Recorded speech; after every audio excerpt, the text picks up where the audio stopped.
Bonjour, bonjour, ça faisait un petit moment que j'étais pas venue faire un petit live ou faire un petit coucou. Donc je suis, pour ceux qui ne me connaissent pas, Charlotte Huillet, donc fondatrice de la plateforme Live Bonheur, donc plateforme collaborative où plusieurs experts dans leur domaine, thérapeutes, coachs, accompagnateurs dans le mieux vivre, mieux être, sont venus se rejoindre pour proposer des ateliers en ligne. Voilà, donc je remets un petit peu les faits pour tous ceux qui ne nous connaissent pas encore. Et aujourd'hui, je voulais vous parler de l'histoire du bocal. Je ne sais pas si vous connaissez cette histoire. Donc voilà, je vous ai même amené un beau bocal.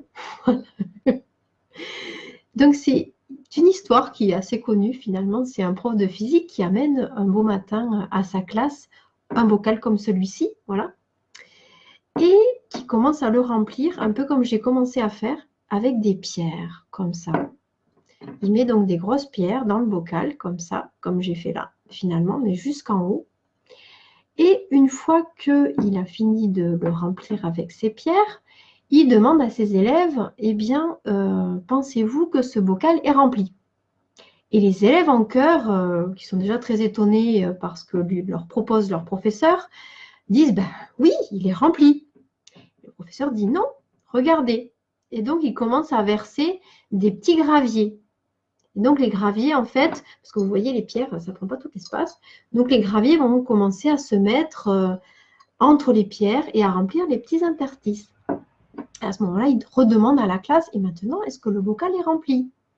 La classe recommence à dire, bien oui. Et là, le professeur prend encore un autre pot et il verse du sable. Et c'est alors que le sable remplit les petits interstices qui manquaient et comble parfaitement, en fait, tous les petits trous. Et du coup, cette histoire de bocal, pourquoi c'est faire? Pourquoi elle vient là, finalement? Eh bien, finalement, le bocal, on pourrait dire que c'est comparable à notre vie. Hein, on peut dire que ça, finalement, c'est comme notre vie. C'est-à-dire que si on ne commence pas à mettre dans notre vie les choses importantes, donc les grosses pierres, voilà, eh bien, on se laisse bouffer finalement par les choses qui n'ont pas d'importance, qui sont les petits graviers et le sable. Donc en fait, il est très important, comme l'a fait ce prof de physique et comme je viens de vous le raconter, de commencer à remplir sa vie avec les choses importantes.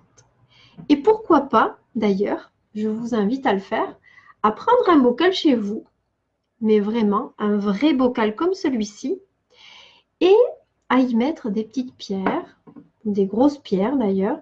De la taille d'ailleurs, ce serait même mieux que ce soit, la taille soit en conséquence finalement de ce que vous voulez intégrer dans votre vie ou de ce que vous voulez sélectivement parlant, que ce soit plus présent. Voilà. Donc par exemple, et y mettre des petits mots dessus, par exemple.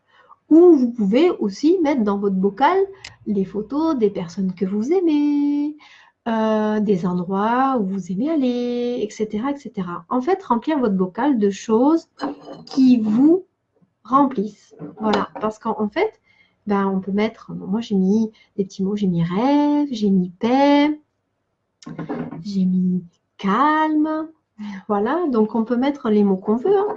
J'ai mis joie, voilà, donc ça c'est des petits exemples, hein, voilà, de ce que vous pouvez faire. J'ai mis aussi le rire, c'est très important, on ne voit pas très bien le rire, voilà. Donc voilà, c'était un petit peu vous montrer combien on peut faire le parallèle avec notre vie, et je vais même aller plus loin. Parce qu'en fait, un bocal, c'est très bien pour représenter notre vie, effectivement. Alors si on pouvait la remplir de tranquillité, de rêve, de rire, de joie, d'amour. J'ai l'amour qui est là-bas, il est dans le fond, mais il est bien là.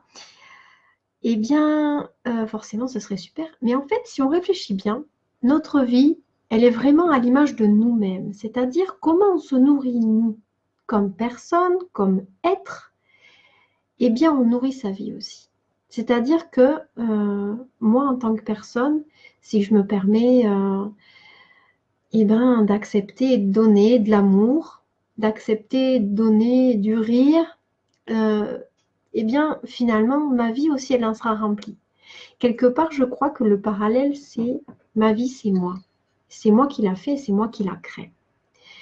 Toutes ces petites pierres pour nous rappeler, finalement, à qu'est-ce qu'il faut, à quoi il faut donner de l'importance. Parce que très souvent, en fait, on se centre sur des choses qui n'ont pas vraiment d'importance.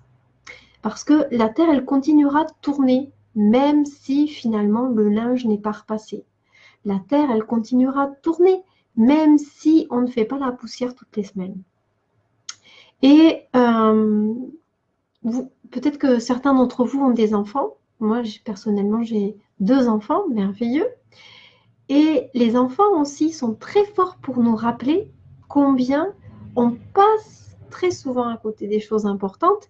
Et eux, ils sont là pour nous dire hé, hé, viens jouer avec moi, viens rire, viens t'amuser, viens passer un bon moment. Et nous, on est là, mais non, il faut que je travaille, mais non, il faut que je fasse ci, il faut que je fasse là.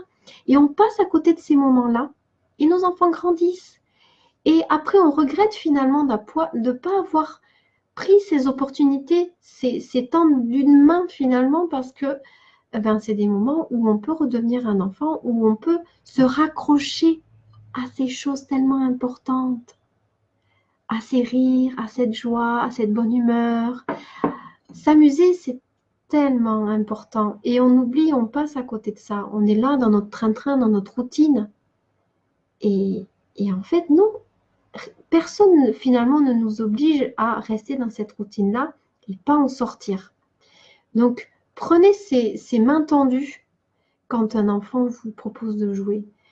Forcez-vous, parce que on a comme un gros poids par-dessus qui fait qu'on a appris à être sérieux, on a appris à finalement à rentrer dans le monde de la société où on nous dit il faut travailler dur, la vie c'est dur, c'est des difficultés, des obstacles, des choses comme ça. Et en fait, on peut vraiment prendre les choses d'une autre manière. On peut remplir son bocal de vie, comme je vous l'ai expliqué tout à l'heure, avec des rêves, avec de la paix, avec de l'amour, avec de la joie, de la douceur, et laisser de côté un petit peu toutes ces espèces d'obligations formelles. Alors bien sûr, il y aura toujours des maisons à nettoyer, il y aura toujours des lave-vaisselle à vider, il y aura toujours des courses à faire, mais essayons de les faire de façon plus légère, peut-être, et puis de ne pas mettre ça en haut du tas, quoi.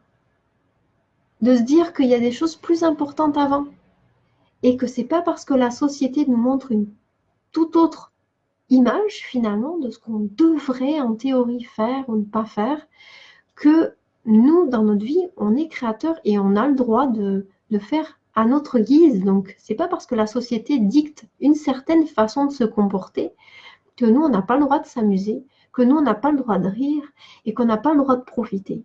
Parce que la vie, c'est 2 jours. Et c'est tellement dommage, finalement, de passer à côté de tous ces moments où on nous tend la main pour nous amuser, pour rire, pour profiter de nos enfants, pour profiter d'un ami, pour profiter d'une belle après-midi ensoleillée pour aller marcher dans la montagne.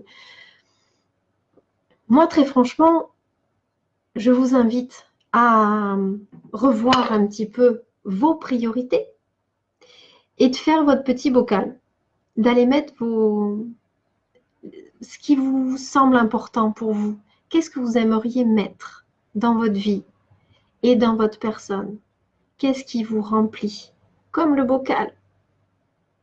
Voilà, je vous pose la question et puis n'hésitez pas à mettre des petits commentaires justement de qu'est-ce que vous avez mis vous dans votre petit bocal, parce que moi j'ai commencé à le faire hier, vous voyez, donc il n'est pas encore tout à fait rempli.